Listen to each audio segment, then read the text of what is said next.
En el nombre del Padre, del Hijo y del Espíritu Santo. Amén. Vamos a hacer la lección divina del Evangelio según San Mateo, capítulo 25, versículos 31 al 46. Vamos a hacer una parte de la lección porque si no se va a hacer muy larga, pero vamos a leer todo el texto y desarrollar lo que Dios nos permita hacer. Cuando el Hijo del Hombre vuelva en su gloria, acompañado de todos sus ángeles, se sentará sobre su trono de gloria y todas las naciones serán congregadas delante de él y separará a los hombres unos de otros como el pastor separa las ovejas de los machos cabríos. Y colocará las ovejas a su derecha y los machos cabríos a su izquierda. Entonces el rey dirá a los de su derecha: Venid, benditos de mi Padre, tomad posesión del reino preparado para vosotros desde la fundación del mundo. Porque tuve hambre y me disteis de comer, tuve sed y me disteis de beber, era forastero y me acogisteis, estaba desnudo y me vestisteis, estaba enfermo y me visitasteis, estaba preso y vinisteis a verme.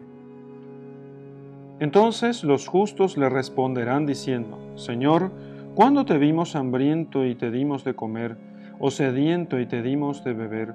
¿Cuándo te vimos forastero y te acogimos, o desnudo y te vestimos? ¿Cuándo te vimos enfermo o en la cárcel y fuimos a verte? Y respondiendo el rey les dirá: En verdad os digo, en cuanto lo hicisteis a uno solo, el más pequeño de estos mis hermanos, a mí lo hicisteis. Entonces dirá también a los de su izquierda: Alejaos de mí, malditos, al fuego eterno, preparado para el diablo y sus ángeles. Porque tuve hambre y no me disteis de comer, tuve sed y no me disteis de beber, era forastero y no me acogisteis, estaba desnudo y no me vestisteis, enfermo y en la cárcel y no me visitasteis. Entonces responderán ellos también: Señor, ¿cuándo te vimos hambriento, sediento, forastero, desnudo, enfermo o en la cárcel y no te asistimos? Y él les responderá: En verdad os digo, en cuanto habéis dejado de hacerlo a uno de estos, los más pequeños, tampoco a mí lo hicisteis. Y estos irán al suplicio eterno, mas los justos a la vida eterna.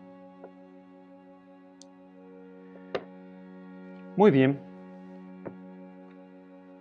Este texto comienza diciendo, esto es un discurso de Jesucristo, ¿sí? que se sigue en el Evangelio de San Mateo a la parábola de las 10 vírgenes, la parábola de los talentos y luego el juicio de las naciones.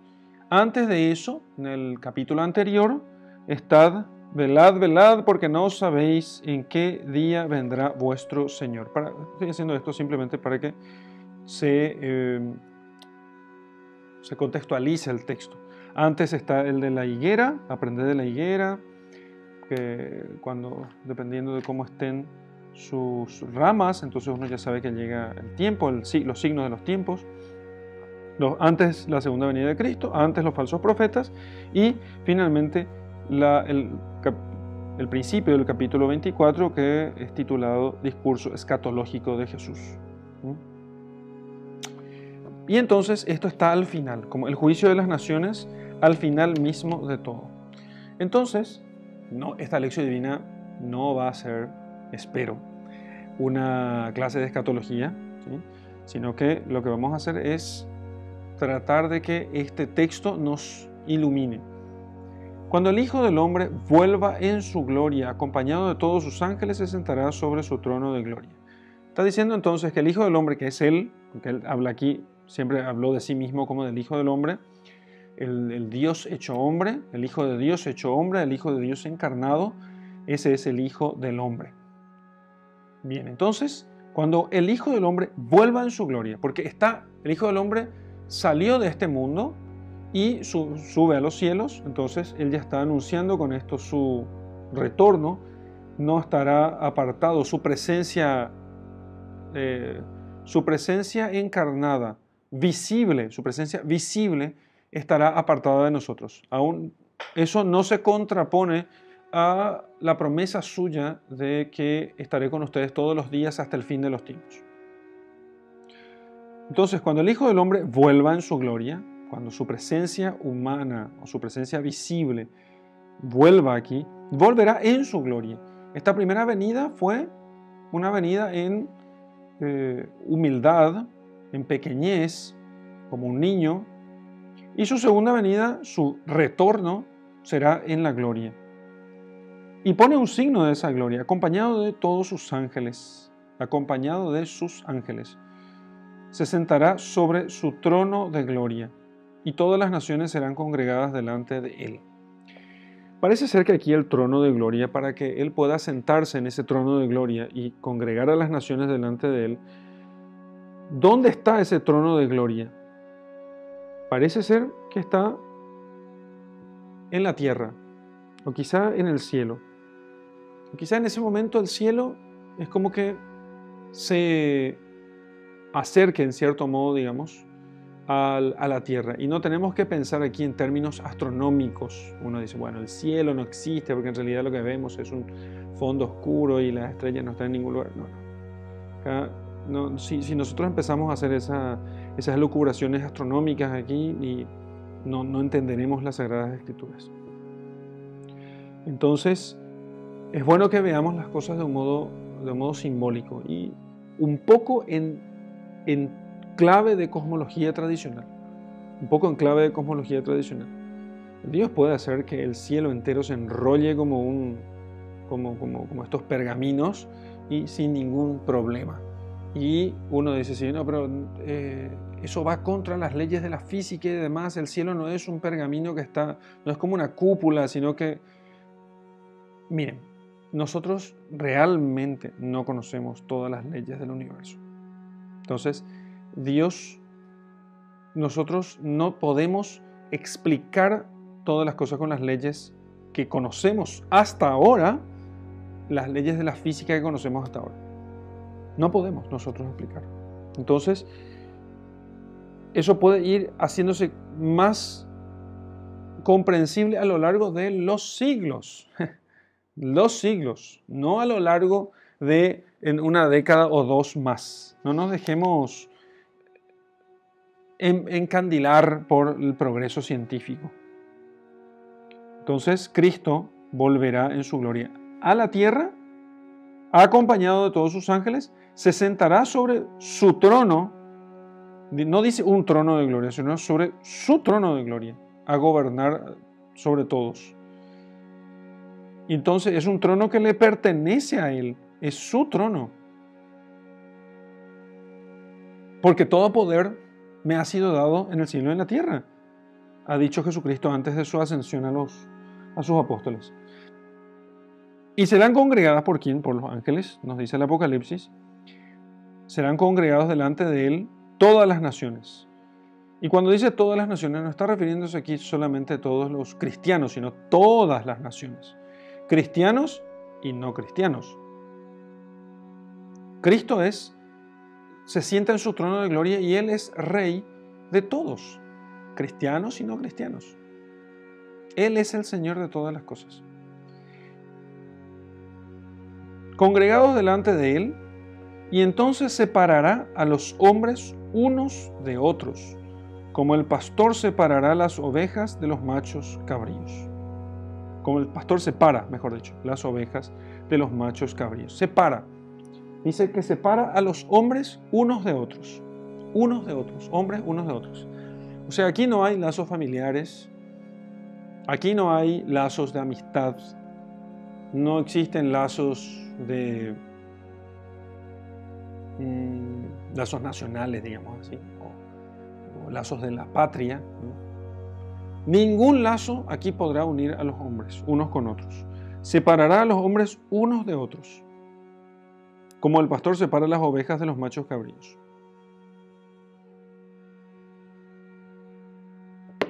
¿Por qué el pastor separa las ovejas de los machos cabríos? Esa es una muy buena pregunta, porque eso nos hace, y bueno, eso se vislumbra mejor más adelante.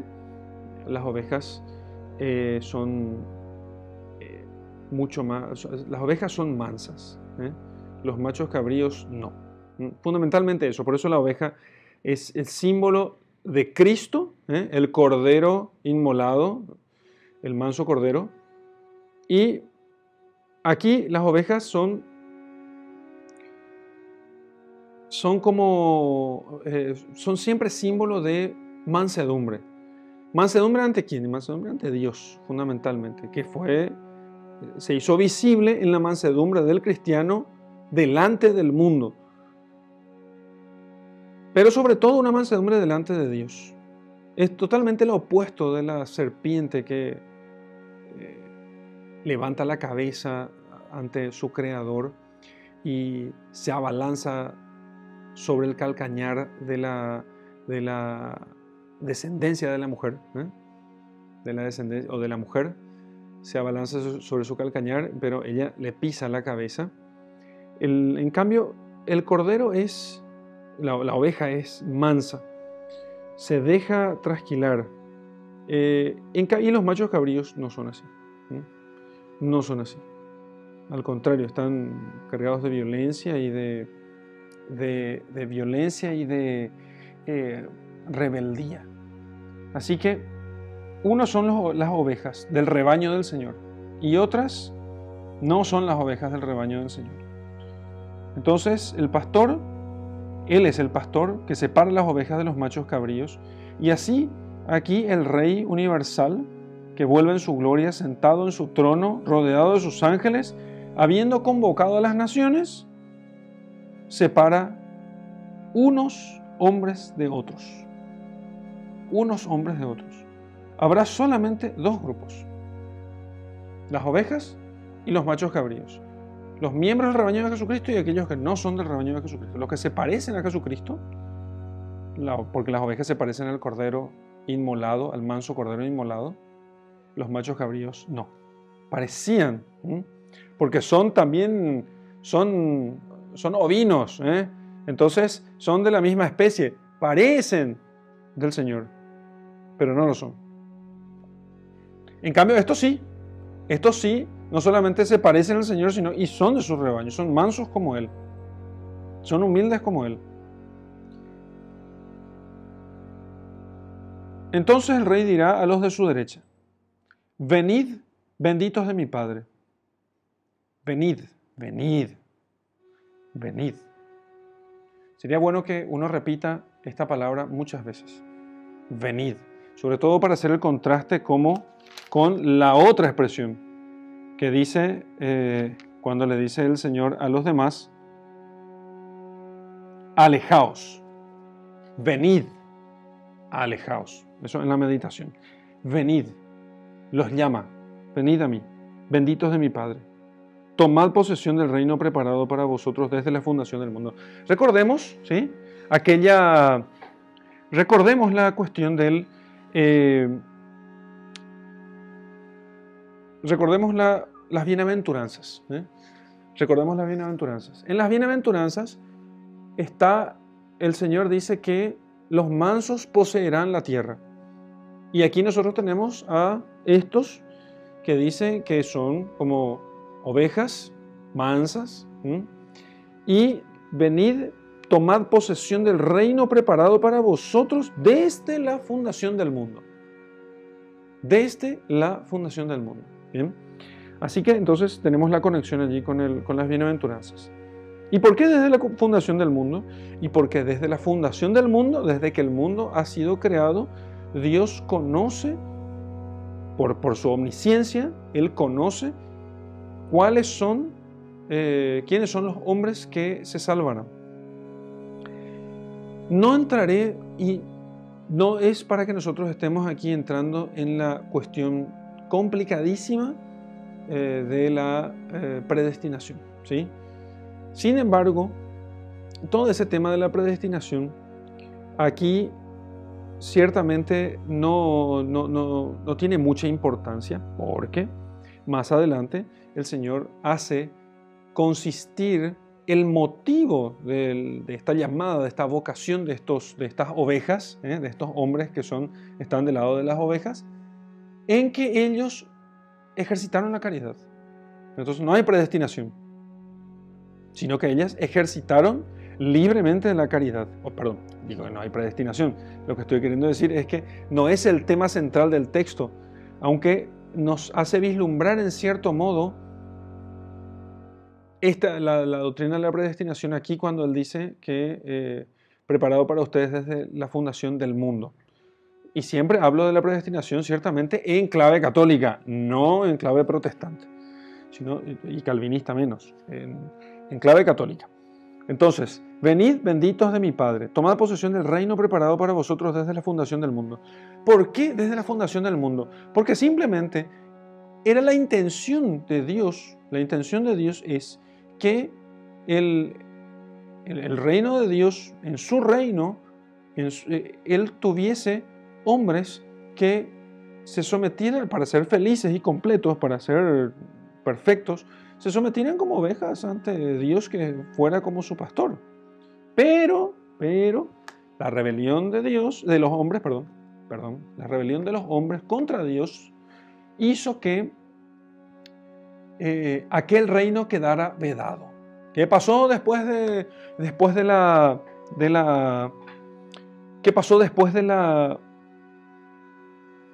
fruto prohibido comido por nuestros primeros padres?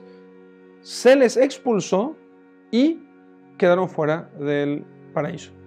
Fuera del paraíso. Eso es lo que sucede con ellos.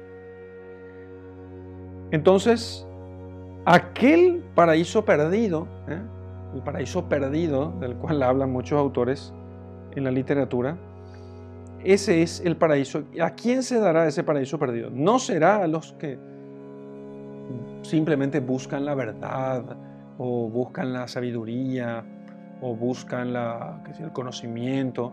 No, a los que son como ovejas puestos a la derecha y que entonces ejercitaron la caridad, así como veremos a continuación. Benditos de mi Padre. Dios los bendijo y por eso son benditos de su Padre. Tomad posesión del reino preparado para vosotros desde la infancia, desde la fundación del mundo. Porque tuve hambre y me disteis de comer, tuve sed y me disteis de beber. Era forastero y me acogisteis, estaba desnudo y me vestisteis, estaba enfermo y me visitasteis, estaba preso y vinisteis a verme. Entonces, las obras de misericordia, aquí lo que está citando el Señor son las obras, las conocidas por la Iglesia hoy como las obras de misericordia. Entonces, dar de comer al hambriento, dar de comer al hambriento, tuve hambre, me diste de comer, dar de beber al sediento, recibir al forastero o peregrino, hospedar al peregrino, vestir al desnudo, visitar a los presos, etc., ¿no? Tenemos aquí las obras de misericordia. Y entonces, cada vez que hicieron eso con uno de los más pequeños, entonces, Señor, ¿cuándo pasó esto? Y fíjense en la respuesta de los justos y qué distinto es la respuesta de los réprobos. Ellos distinguen, los justos distinguen. Entonces los justos le responderán diciendo, Señor, ¿cuándo te vimos hambriento y te dimos de comer? Es como que repiten el mismo discurso de Jesucristo. ¿Cuándo te vimos sediento y te dimos de beber? ¿Cuándo te vimos forastero y te acogimos? ¿O desnudo y te vestimos? ¿Cuándo te vimos enfermo en la cárcel y fuimos a verte? En verdad os digo, en cuanto lo hiciste a uno solo, el más pequeño de estos mis hermanos, a mí lo hicisteis. En cuanto lo hiciste a uno solo, el más pequeño de estos mis hermanos, a mí lo hicisteis. Entonces, ¿quiénes son estos a los que se les hace ese favor? ¿A quiénes es?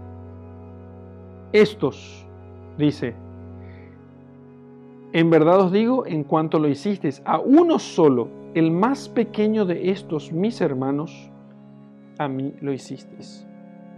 ¿Quiénes son los hermanos de Cristo? Porque este texto es muy conocido entre los que suelen poner la idea de que Jesucristo hizo solamente la caridad y las obras de caridad y de solidaridad, como le llaman ahora, el único motivo de salvación. Después el tema de la fe y compañía ya no importa nada. ¿Quiénes son? Voy a explicar esto con la Biblia, que es lo que hay que hacer siempre. Señor, allí afuera están tu madre y tus hermanos y tus hermanas. Vienen a verte, querían llevarle. Parece que estaban sus hermanas, sí, su madre había sido medio forzada a ir allí, y estaban algunos de sus primos y parientes. Y entonces él dice, bueno, ¿quiénes son mi madre y mis hermanos? Los que ponen, mi madre y mis hermanos son los que ponen por obra la voluntad de mi Padre. La voluntad de mi Padre. Esos son mi madre, mis hermanos, mis hermanos y mis hermanas. Sus parientes. Son su sangre. El parentesco en la antigua alianza, en la ciudad antigua, en la sociedad antigua, es muy fuerte. Nosotros hoy pensamos que el pariente es fuerte. No, el pariente en la antigüedad es más fuerte. Mucho, mucho más fuerte. Por eso cuando se llama hermano, no es simplemente como nosotros solemos decir que le decimos hermano a cualquiera. No, che, hermano, fulano. No. Mucho, mucho más fuerte. Recordemos que antes del desarrollo de la religión como un hecho comunitario, las religiones comunitarias o nacionales, inclusive, que son un desarrollo muy posterior, la religión era una cuestión doméstica. Y entonces que de una mujer, de una familia, pasara a otra familia, era como un cambio de religión para esa mujer. Porque ella pasa de adorar o de dar culto a los dioses de esa familia a adorar los dioses, al culto y los dioses con sus propios ritos de la otra familia. Más o menos se parecían los ritos, pero eran dioses distintos, y entonces es una religión distinta, no importa si uso más o menos las mismas palabras. Entonces, cuando dice el Señor, a uno de estos mis hermanos, no está utilizando el término hermano de forma genérica como nosotros lo utilizamos hoy, el término, sino está diciendo que está refiriéndose a uno muy específico. En verdad os digo, en cuanto lo hiciste a uno solo, el más pequeño de estos mis hermanos, a mí lo hicisteis. Una más, que puede dar todavía más luz a esto. Cuando el Señor dice, no quedará sin recompensa ni siquiera un vaso de agua, que se les dé a ustedes por ser quienes son.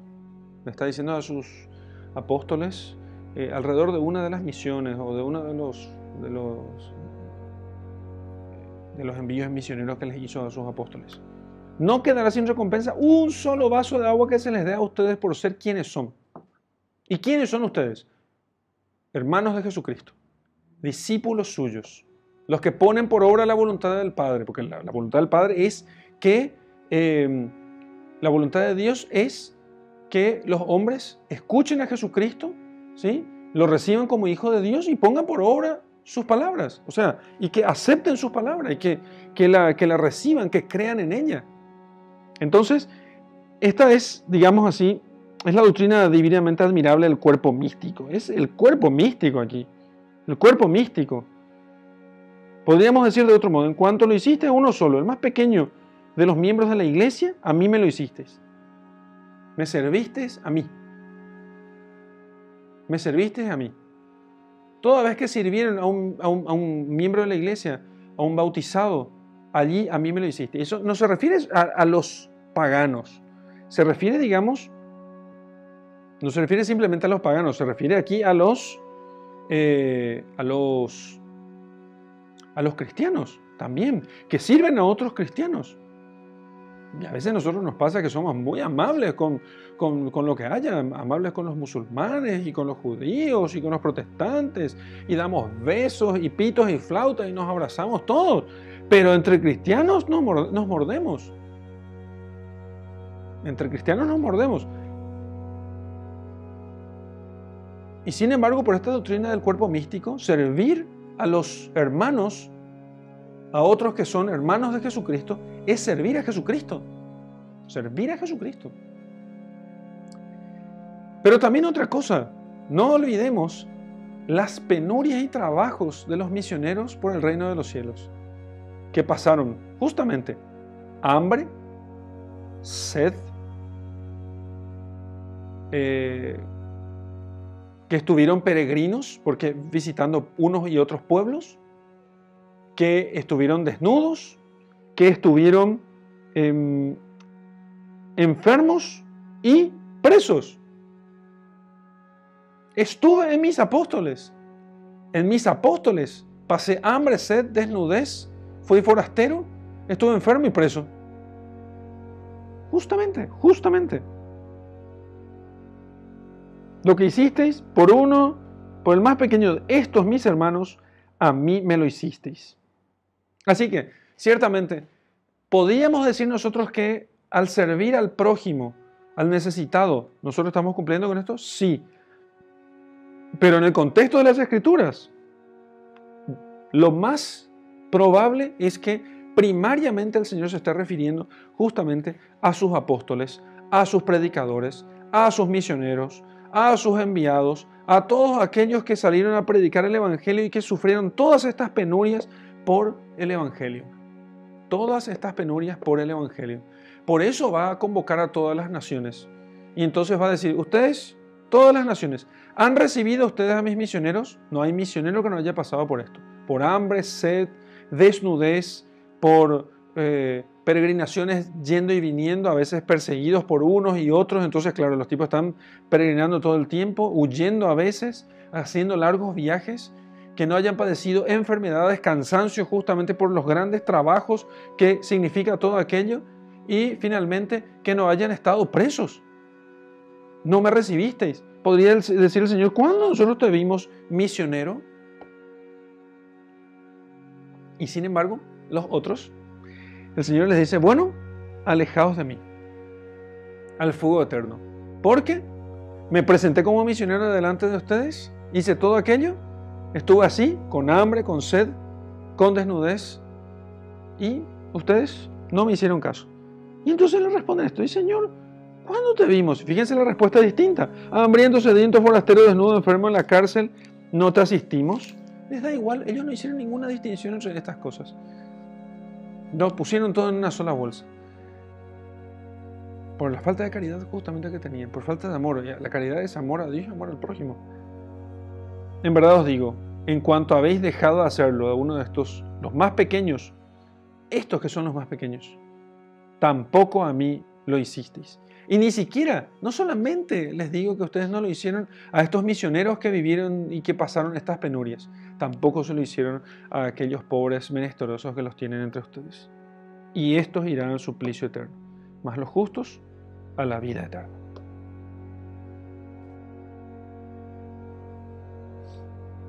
Vamos a hacer la meditación en este momento. Muy bien, entonces, ¿qué podemos meditar nosotros sobre esto? En primer lugar, podemos nosotros meditar acerca de este texto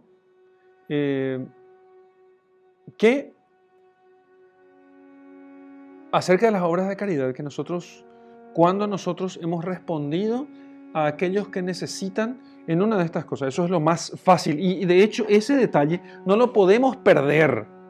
No lo podemos perder. No debemos perderlo, en efecto. Porque quizás no nos toque, lo más probable es que no nos toque ser misioneros, entonces a muchos no les toque ser misioneros y no tengan que ir a tierras lejanas y qué sé yo, todo ese tipo de cosas. Bueno, entonces, ¿qué tienen que hacer? Y bueno, ellos tienen que encontrar al Señor, servir al cuerpo místico, servir al Señor como se sirve a Dios en aquellos que son necesitados, en aquellos que pasan hambre, sed, desnudez, que necesitan hospedaje, que están enfermos o en la cárcel, que están enfermos o en la cárcel. Pienso yo en la fantástica experiencia que he pasado numerosísimas veces con los pobres. Entonces, esto no es un mérito mío, no voy a contar ningún milagro, no voy a contarles nada que sea admirable, soy un pobre pecador, les cuento una cosa que pienso que hago poco, y que deberían todos hacer, y lo hago porque tengo muchos pecados y porque tengo mucho que pagar. Entonces, nada, el que diga aquí, qué admirable estas cosas que cuenta el Padre, es porque no está haciendo un pito, ¿eh? Por favor, no se descubran aquí. Es muy poca cosa. Lo común, lo normal, lo habitual, lo ordinario debería ser hacer obras de caridad con los pobres. Debería ser hacer obras de caridad. No tendría que ser algo extraordinario hecho. Entonces, en mi experiencia con los pobres he aprendido muchísimas cosas, de las más importantes. Sobre todo, los diversos modos de la confianza en la providencia y de la humildad. Entonces, cada vez que daba la limosna a alguna persona y me quedaba a hablar con él, no era para que simplemente no sea un dar la limosna, porque el Señor nos manda a nosotros dar limosna y punto, sino para poder aprender con ellos y para poder escucharlos y para poder escuchar a aquel en quien dijo Jesucristo que estaría. Sobre todo eso es muy fácil aquí en los pueblos cristianos porque muy probablemente ese muchacho a quien les damos la limosna o la comida es cristiano. Entonces, Cristo está siendo realmente servido allí. Y de verdad, Cristo se complace en eso. No pocas veces me ha tocado que ante una situación difícil que yo sentía que no podía resolver y que me superaba completamente, una de estas situaciones que me parecía que no necesitaba luces del cielo para poder saber a dónde ir, lo que hacía era daba limosna lo mejor que podía, o sea, no era dar un 1000 daba la mejor limosna que tenía, de la que era capaz. Y instantáneamente el Señor me daba alguna luz. Entonces, la limosna realmente nos abre muchísimas puertas, porque el Señor se ve servido. Y si lo hacemos nosotros para la gloria de Dios, si nosotros hacemos para que el otro vea que lo estamos sirviendo por Jesucristo, porque tarde o temprano a uno le pregunta, ¿y por qué me estás dando esto? Si me estás dando para que no te moleste más, se va a notar. Si me lo estás dando para sacarte una foto, se nota. Si me lo estás dando por amor de Dios, se nota. Y es completamente diferente. Digamos en cierto modo, aunque no me gusta decirlo, pero tengo que decirlo que el brillo de los ojos y el tono de la voz, de las palabras, es diferente. Es propio, es distinto, es casi inconfundible. El que lo hace realmente por amor del prójimo. Así que, si uno hace estas cosas, dar limosna, ayudar a la gente para servir a Jesucristo, Jesucristo se ve verdaderamente complacido. Verdaderamente complacido. Y es lo que tenemos que hacer siempre. Es lo que tenemos que hacer siempre. Y eso vale para todos. Tanto para laicos como para sacerdotes. Y para religiosos también. A veces los religiosos me preguntan, y yo me sorprendo por la pregunta, y me dicen, ¿y nosotros también tenemos que dar limosna?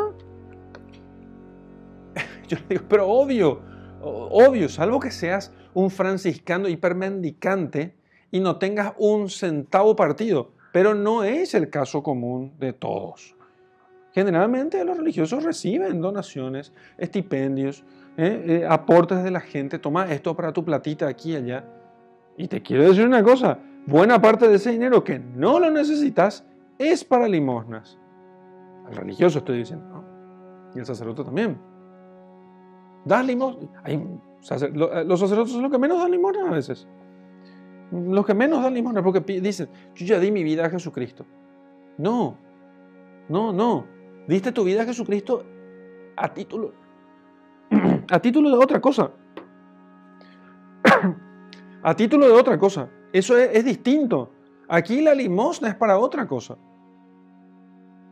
Entonces, eso es por un lado. Por otro lado, la otra faceta, digamos así, de esta meditación es la faceta de aquellos que sufren trabajos por el reino de los cielos. Y en este tema del trabajo por el reino de los cielos, pienso yo en una cosa que siempre pienso cuando me pongo a celebrar la misa. Me revisto los ornamentos sagrados, entonces este es un ornamento propio de la forma extraordinaria, que es el manípulo. Entonces el manípulo dice, se pide al Señor que yo que todos los trabajos y lágrimas de aquellos que trabajan por el reino de los cielos, ¿sí? Que yo pueda vestir el manípulo de las lágrimas y del sudor de los trabajadores por el reino de los cielos, porque el reino de los cielos exige trabajo, mucho trabajo. Entonces, ahí tenemos el manípulo, ¿sí?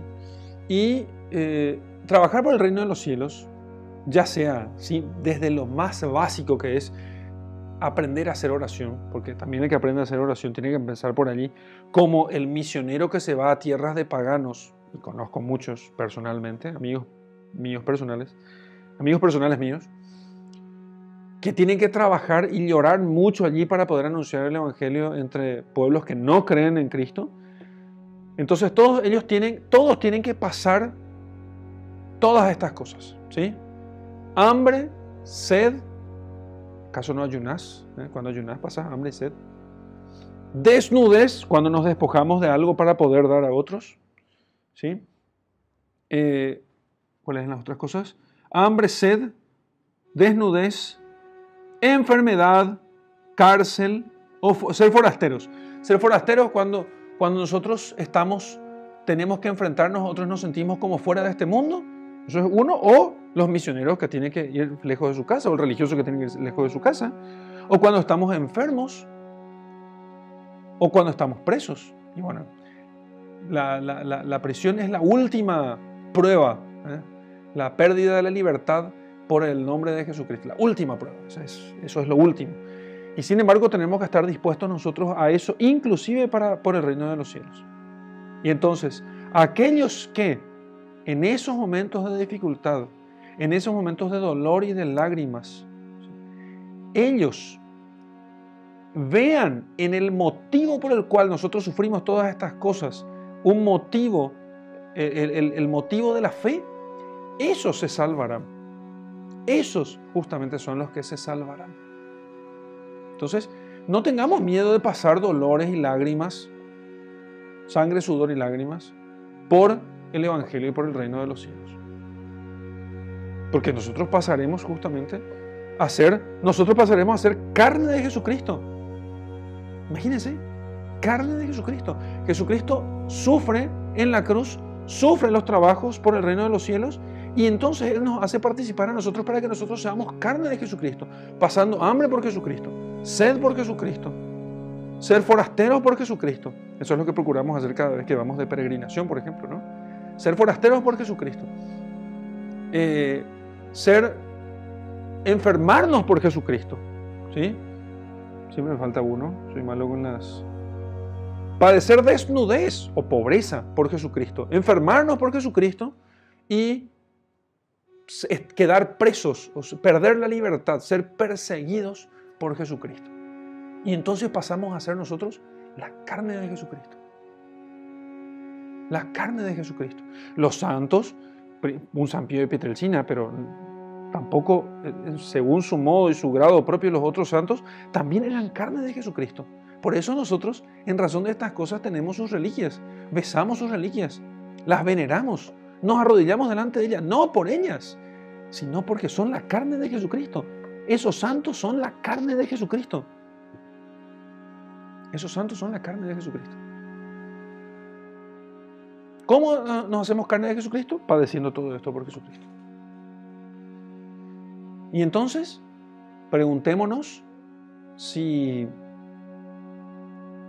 ¿cuánto nos falta para ser carne de Jesucristo? ¿Cuánto nos falta? ¿Cuánto nos falta para que... ¿Y qué hemos de hacer nosotros para que otros, dándonos de comer, dándonos de beber, dándonos hospedaje, dándonos de vestir, visitándonos enfermos o en la cárcel, visitarán a Jesucristo? Si todo eso lo padecemos por Jesucristo, es Jesucristo el que es servido, no nosotros.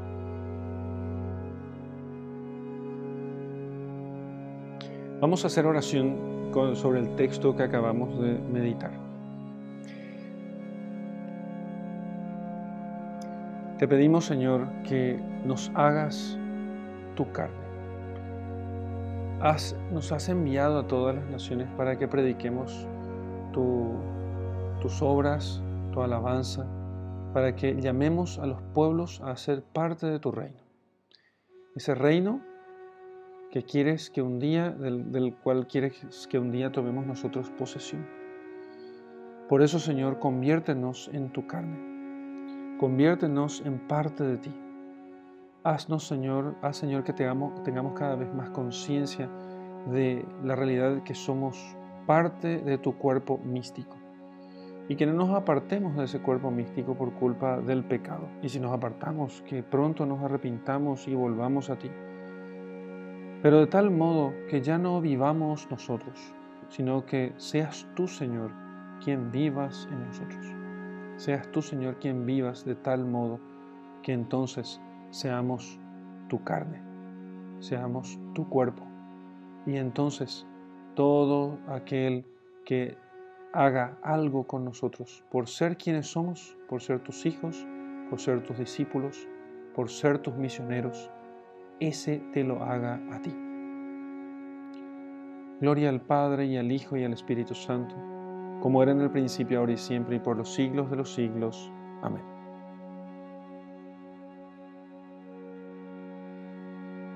Muy bien, queridos amigos, vamos a terminar entonces esta lección divina con la contemplación.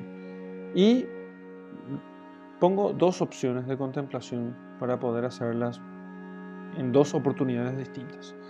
Una es contemplar aquello de venid y alejaos, y que hagamos con la vista imaginativa, nosotros nos pongamos en ese día terrible en el cual el Señor apartará las ovejas de los machos cabríos, unos hombres de otros, y entonces procuremos escuchar la voz venid y la voz alejaos. Y entonces, ¿cuáles son sus consecuencias? Pero fundamentalmente, ¿cuáles son sus causas? En segundo lugar, la segunda opción de meditación es entonces pensar cada una de estas cosas como un misionero, un cristiano, un apóstol de Jesucristo, un discípulo suyo, puede sufrir hambre, sed, desnudez, ser peregrino, no tener casa, estar enfermo o estar preso por Jesucristo, ¿sí? Podemos pensar en los santos que vivieron todos esos dolores y también pensar cómo nosotros podemos vivir esos dolores por Jesucristo para ser cada vez más semejantes a Jesucristo. Y te doy mi bendición. En el nombre del Padre, y del Hijo, y del Espíritu Santo. Amén.